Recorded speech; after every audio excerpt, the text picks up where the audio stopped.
કચ્છ જિલ્લાના માંડવી તાલુકાના નાની ખાખર ગામે યોજાયેલી ખાસ ગ્રામસભા દરમિયાન ગ્રેવિટા કંપનીના મુદ્દે સ્થાનિક ગ્રામજનો અને ખેડૂતોએ એક સુરે ભારે ઉગ્ર વિરોધ નોંધાવ્યો હતો। કંપનીના પ્રોજેક્ટને કારણે ગામના પર્યાવરણ, ખેતી અને સ્થાનિક લોકોના હિતો પર વિપરીત અસર થવાની ભીતિ વ્યક્ત કરીને લોકોમાં ભારે અસંતોષ જોવા મળ્યો હતો। આ ગ્રામસભામાં ખેડૂતો અને ગ્રામજનોના વ્યાપક હિતોને ધ્યાનમાં રાખીને એક મહત્વપૂર્ણ ઠરાવ પસાર કરવામાં આવ્યો હતો, જેમાં ગ્રેવિટા કંપનીને આપવામાં આવેલી બાંધકામની મંજૂરી તાત્કાલિક અસરથી રદ કરવાનો સર્વાનુમતે નિર્ણય લેવાયો છે। આ અંગે પંચાયત દ્વારા કંપનીને વિધિવત નોટિસ ફાળવવામાં આવશે અને ગ્રામસભામાં પસાર કરાયેલા આ ઠરાવને આગામી દિવસોમાં ઉચ્ચ કક્ષાએ રજૂ કરવામાં આવશે।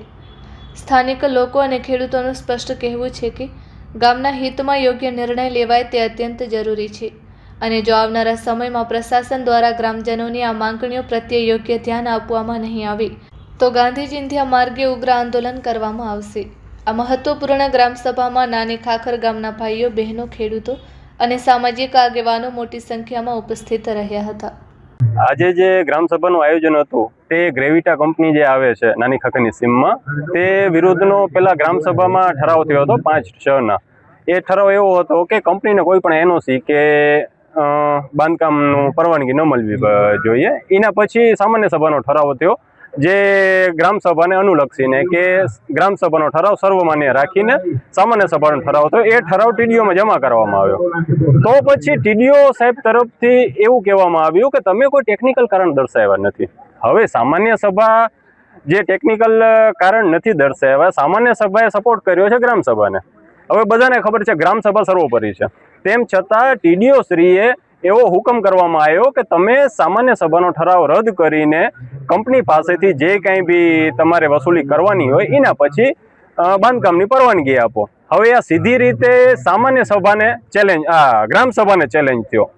આપણને બધાને ખબર છે ગ્રામસભા સર્વોપરી છે, જેને ચેલેન્જ કોઈ પણ અધિકારી કે કોર્ટ પણ ન કરી શકે। તેમ છતાં ટીડીઓસીના હુકમથી આ બધું કરવામાં આવ્યું। સામાન્ય સભાએ ટીડીઓસીના આદેશને માન રાખીને જૂનો સામાન્ય સભાનો ઠરાવ રદ કરીને નવો સામાન્ય સભાનો ઠરાવ કર્યો ને એના પ્રમાણે કંપની પાસેથી વસૂલાત કરીને બાંધકામની પરવાનગી આપી।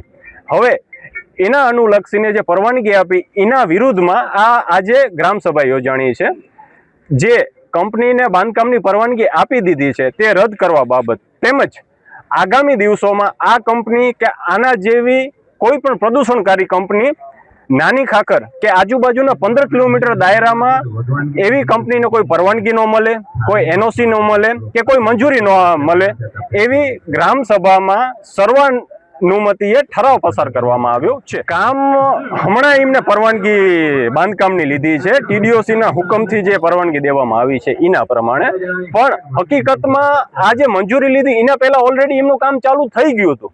સરકારી અધિકારીઓને, કલેક્ટરશ્રી, ટીડીઓશ્રી, મામલતદારને રજૂઆત કરવા છતાં કોઈ લીગલ એક્શન લેવામાં આવ્યો ન હતો। હવે સરકારશ્રીને જો આવા પ્લાન્ટની મંજૂરી આપવી જ છે તો ઓલરેડી સ્પેશિયલ ઇકોનોમિક ઝોન કરીને ફાળવેલું જ છે, તેમાં જાઓ ને। શું કામ તમે ગ્રીન ઝોનમાં ને આમાં આવો છો?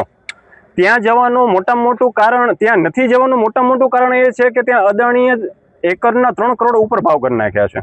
હવે આ ગ્રીન ઝોન એરિયા છે, ખેતીવાડી છે, ત્યાં ભાવ છે 40, 45, 50 લાખ માંડ। એના માટે બધી આ સાઈડ ફાળવ્યા છે। કાં તમે ગ્રીન ઝોન જાહેર, એક સાઈડ ગ્રીન ઝોન જાહેર કરો છો, બીજી સાઈડ આવા વિનાશકારી પ્લાન્ટને મંજૂરી આપો છો। આવી વ્યવસ્થા ખાલી ને ખાલી નાની ખાખર પૂરતી નથી, આજુબાજુમાં બેરાજામાં બીજી કંપની આવે છે, ત્યાં ટપરમાં પણ એવી વિનાશકારી કંપની આવે છે, આ માંડવીમાં લાયજા સાઈડ તમે જાઓ ત્યાં વિરોધ ચાલુ છે। સરકાર શું ઈચ્છે છે કે અહીંયા પણ બીજું જંતર મંતર ઊભું કરવું છે સરકારને?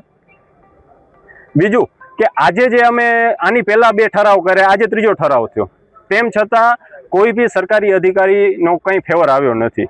હવે આગામી ધોરણમાં જો સરકાર આ કંપનીને બંધ નહીં કરે તો અમે ગાંધીજીને પૂજવાવાળા છીએ ને ભગતસિંહને બી પૂજવાવાળા છીએ। હવે સરકારને ડિસાઈડ કરવાનું છે કે એમને ગાંધીજી જોઈએ છે કે ભગતસિંહ જોઈએ છે। જોવા જઈએ તો અમારે જ્યારે કંપનીનું ખાતમુહૂર્ત થયું 10 તારીખે, એના પછી 14 તારીખે પહેલો વિરોધ નોંધાવેલો હતો મારાથી ગ્રામ પંચાયતમાં, કલેક્ટરશ્રીને, મામલતદારશ્રીને, તાલુકા વિકાસ અધિકારીને। એના પછી પણ એ લોકોએ આવો જ એમનો વલણ રાખ્યો। કોઈ હજી સુધી મને કોઈ રિપ્લાય નથી આવ્યો ગ્રામજનોને કોઈ જવાબ ન મળ્યો. એના પછી અમારી ગ્રામસભા થઈ. ગ્રામસભામાં બહોળી સંખ્યામાં વિરોધ નોંધાવવામાં આવ્યો હતો. એના પછી 7 તારીખે અમારો 2/7 અમારો જ્યારે ઠરાવ રદ નામંજૂર કરી બાંધકામ મંજૂરી, એના પછી પણ એ લોકો ટીડીઓ સાહેબે હુકમ કર્યો. હવે કયા આધારે હુકમ કર્યો એ જ નથી સમજાતું, કારણ કે ગ્રામસભાને તો ધ્યાનમાં જ નથી લેવામાં આવ્યો. કારણ કે ગ્રામસભા એ સર્વોપરી સત્તા છે. ગ્રામસભાની પૂર્વ મંજૂરી ન હોય તે પાછળ એને મંજૂરી આપવાનો કોઈ અધિકાર રહેતો જ નથી. ને ટેકનિકલ કારણ શું હોય ગ્રામસભા માટે? ગ્રામસભા હોય, ગામની જે સભા છે એ જ મોટો ઓલો છે, કાયદો જ છે એક જાતનો કે ભાઈ પર્યાવરણ અમને આરોગ્યને નુકસાન થશે, એનાથી મોટો તો કંઈ ટેકનિકલ કારણ હોઈ ન શકે. આરોગ્યથી મોટો ટેકનિકલ કારણ શું હોય? તે છતાંય એ લોકોએ ટેકનિકલ કારણના નામે અમારા જે 2/7 જે ઠરાવ નિષેધ કર્યો, એના પછી ટેકનિકલ કારણના જે બહાના આપ્યા અધિકારીઓ, જે વહીવટ થતા હોય, અમને તો એવી જ લાગી રહ્યું છે કે સરકાર અને પ્રશાસન અમારા ફેવરમાં નથી. ત્યારે જ આવું થઈ રહ્યું, કારણ કે આટલી સંખ્યામાં જે ઐતિહાસિક ગ્રામસભા છે, જોવા જઈએ તો આખા કચ્છમાં આવી ગ્રામસભા ક્યાં નહીં થઈ હોય. એટલી પબ્લિક આ ગ્રામસભામાં ભેગી થઈ છે, એ બધા વિરોધ કરી રહ્યા છે. તે છતાં એ લોકો એ કંપનીને છાવરતા હોય તો આ ખેડૂતોનું ક્યારે વિકાસ થાય?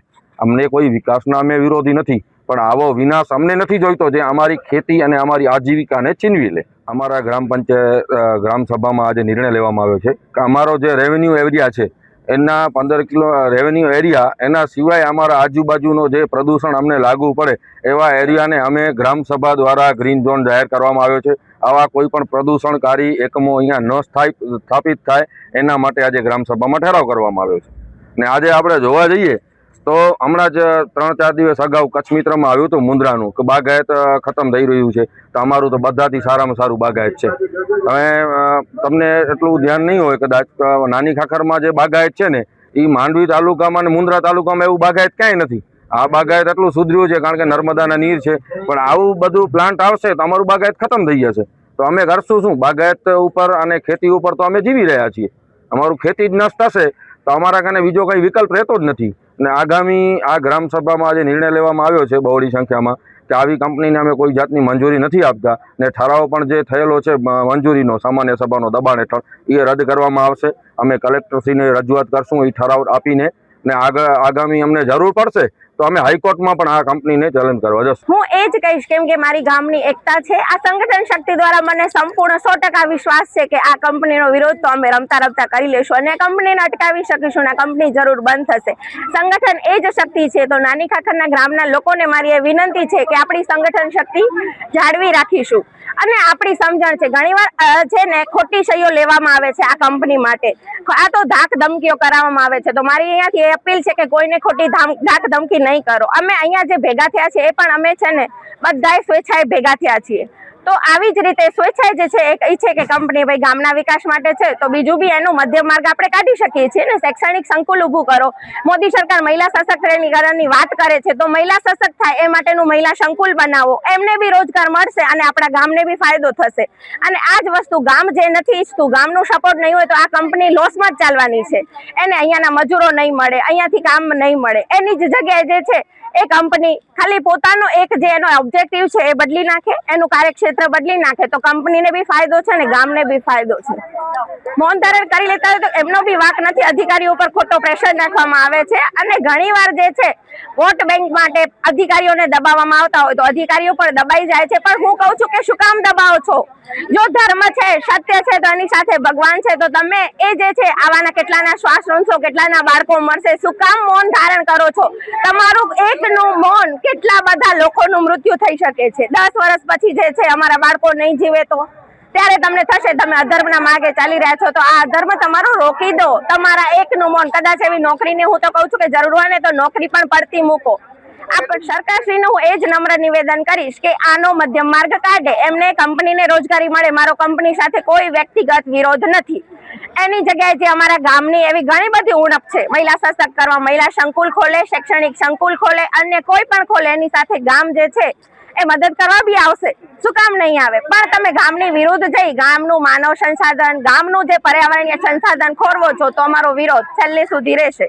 અને મોદી સરકાર જે છે ટકાઉ વિકાસની વાત કરે છે, તો આમાં ટકાઉ વિકાસ છે જ ક્યાં? જે ટકાઉ વિકાસ છે એ ખોરવા માટે આ કંપની અહીં આવી રહી છે. કાં તો કંપની આનું સોલ્યુશન લાવે કે અહીંયાથી ઝેરી વાયુ નહીં થાય, એનું બી સોલ્યુશન નીકળી શકે છે ને. એ ઝેરી વાયુને કોઈ એક રૂમમાં મૂકે અને એને શુદ્ધ ઓક્સિજન સ્વરૂપે બહાર ફેંકે, એનું જે વેસ્ટ છે એ અમારા ગ્રાઉન્ડ વોટરમાં ન ભળવું જોઈએ.